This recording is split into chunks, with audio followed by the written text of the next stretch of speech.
Hello বন্ধুরা, good morning সবাইকে। তো মিঠুন চক্রবর্তীর একটা বড় বিগ আপডেটস কিন্তু সকাল সকাল পেলাম এবং মনে হলো দর্শকদের সামনে শেয়ার করা উচিত। গতকাল থেকে সোশ্যাল মিডিয়ায় শাশ্বতর একটা ছবি কিন্তু খুব ভাইরাল। মিঠুন চক্রবর্তী, শাশ্বত এবং নমাসী চক্রবর্তী, তারা তিনজনে মিলে একটা ফ্রেমে রয়েছেন দিল্লিতে, মিঠুনদার নিজস্ব যে বাড়ি আর কি সেখানে। তো সেখানে একটি ছবিতে বারবার করে কমেন্ট আসছে, মিঠুন চক্রবর্তীর সাথে কি শাশ্বতর কোনো ছবি আসছে, তাহলে কি যে আপডেটস নিয়ে আমরা এতদিন একটা জল্পনা চলছিল সেখানেই শিলমোহর পড়তে চলেছে। দেখুন, মিঠুন চক্রবর্তী কিনা আমাকে বিভিন্ন সময় কমেন্ট বক্সে কমেন্ট আসে, দাদা একটা ভিডিও তৈরি করো, আপডেটস দাও, বা হিন্দি সিনেমায় কী আপডেটস আছে, মিঠুনদার পরবর্তী কী ছবি আমাকে বলো, আমাদের ইনফরমেশন দাও। দেখুন, আমি তো আপডেটস তৈরি করি না, অথেন্টিক কোনো আপডেটস যদি আমরা পাই বা লিঙ্ক থেকে যদি আমরা কোনো কিছু জানতে পারি তাহলে সেই আপডেটসগুলো তুলে ধরি। এবং মিঠুন চক্রবর্তী কিনা এখনও অবধি যে আপডেটস এক্সক্লুসিভ দিয়েছিলাম সেগুলো কিন্তু বিভিন্ন সময় মিলে গেছে। যাই হোক, অনেকে রয়েছে ইউটিউবে, আমি মিঠুন চক্রবর্তী নিয়ে উন্মাদনা শুরু করলাম, কিছু কিছু আছে সেখানে লাভের গুড় খেয়ে চলে যাচ্ছে। একটা সিট বুক হয়েছে, হাউসফুল যাচ্ছে, ন্যাশনাল হাউসফুল যাচ্ছে। ভাই বোঝ, মিঠুনদার ফ্যানেরা অতটা বোকা নয়, দেবজিতের ফ্যান নয় ভাই, এটা মিঠুন চক্রবর্তীর ফ্যান, তাদের মধ্যে কালচার রয়েছে একটা, তাদের সেটাকে মর্যাদা দেওয়াও কিন্তু একটা বড় বিষয়।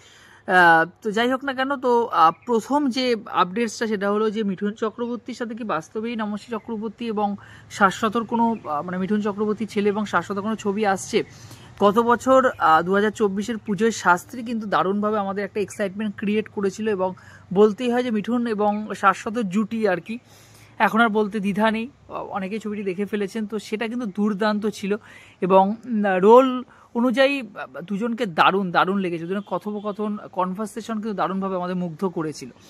তো যে ছবিটা বারবার করে উঠে আসছে যে দিল্লি ফাইলস বেঙ্গল চ্যাপ্টার আর কি, তার কি শুটিং শুরু হয়ে গেছে। দেখুন, অফিসিয়াল কোনো আপডেটস তো এখনো পর্যন্ত নেই এবং শাশ্বত সেখানে বাস্তবিক অর্থে কিছু সামনাসামনি কিছু আমাদেরকে বলেননি বা সোশ্যাল মিডিয়ায় কিছু আমাদের সামনে তুলে ধরেননি যে কোন ছবি শুটিং চলছে এবং মিঠুন চক্রবর্তীর সাথে কি শুটিং। তিনি জানিয়েছেন যে মিঠুনদার বাড়ির পাশে শুটিং চলছিল, মিঠুনদা একদিন ইনভাইট করেছিল, তো দুপুরবেলা সেখানে মিমো, নমাসী চক্রবর্তী, তার ওয়াইফ সবাই ছিলেন, সেখানে কি খোশ গল্প আড্ডা হয়েছে। তবে আমাদের বুঝতে অসুবিধা হয় না যে তাহলে কি অবভিয়াসলি দিল্লি ফাইলস বেঙ্গল চ্যাপ্টারে কিন্তু কাজ শুরু হয়ে গেছে অলরেডি, কারণ খাকি 2 এর পোর্শন যেটুকু ছিল শাশ্বত তার কিন্তু কমপ্লিট শুটিং শেষ।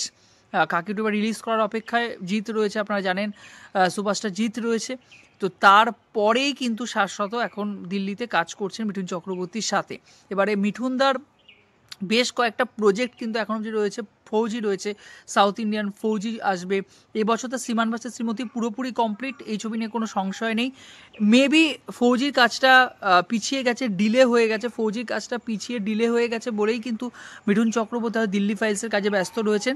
কারণ হাতে আর 1-1.5 মাস, তারপর কিন্তু তারা লন্ডনে উড়ে যাবেন এবং লন্ডনে কিন্তু প্রজাপতি 2 এর শুটিং হবে। লন্ডনে প্রজাপতি 2 এর শুটিং হওয়ার পর মিঠুন চক্রবর্তী এখানে ফিরে আসবেন, ফিরে আসার পর কিন্তু তিনি আবার ফৌজির কাজে হাত দেবেন আর কি। তো অনেক কটা প্রজেক্ট রয়েছে, তার সাথে আপনি জানেন সুমন বাবুর সাথে একটি কাজ তার কথা হয়ে আছে, বাংলাদেশের একটি কাজ রয়েছে। বাংলাদেশের কাজটি যদিও বা এখনও পর্যন্ত কিছু ফাইনাল হয়নি, মেবি ওটা হয়তো ডিলে হয়ে যাবে বা ক্যান্সেল হয়ে যাবে, মেবি ওটা হবে না। তো অনেক কটা প্রজেক্ট কিন্তু এখনও পর্যন্ত হাতে রয়েছে, দেখা যাক কী হয়। আমি কিন্তু দারুণভাবে এক্সাইটেড হয়ে রয়েছি যদি দিল্লি ফাইলস হয়। আমি এর আগে আপনাদের এক্সক্লুসিভলি আপডেটস দিয়েছিলাম কবে হতে পারে, কে কে থাকবে সেখানে, পরিচালকের ভূমিকা নিয়ে, সব কিছু নিয়ে গল্প নিয়ে বলেছিলাম। তো যাই হোক, আপনার ভিডিওটা চেক করতে পারেন। তো দেখা যাক এবার কী হয়, আমি দারুণভাবে এক্সাইটেড হয়ে রয়েছি। তো গতকালের ছবিটি কিন্তু আমার দুর্দান্ত লেগেছে এবং অবশ্যই মহাগুরুকে আমরা আবার সুস্থ অবস্থায় দেখতে পাচ্ছি, তাকে আবার সেই তার মধ্যে সেই যে একটা চোখে মুখে যে একটা এক্সপ্রেশন, ঠিক আছে, মিঠুন চক্রবর্তী সবার বাপ আর কি, সেই ব্যাপারটা কিন্তু আবার ফিরে এসেছে। আপনাদের কি মতামত মিঠুন চক্রবর্তীর পরবর্তী ছবি নিয়ে? আপনারা কতটা এক্সাইটেড কমেন্ট বক্সে জানাতে ভুলবেন না বন্ধুরা। ভালো থাকবেন, সবাই সুস্থ থাকবেন, বাই বাই।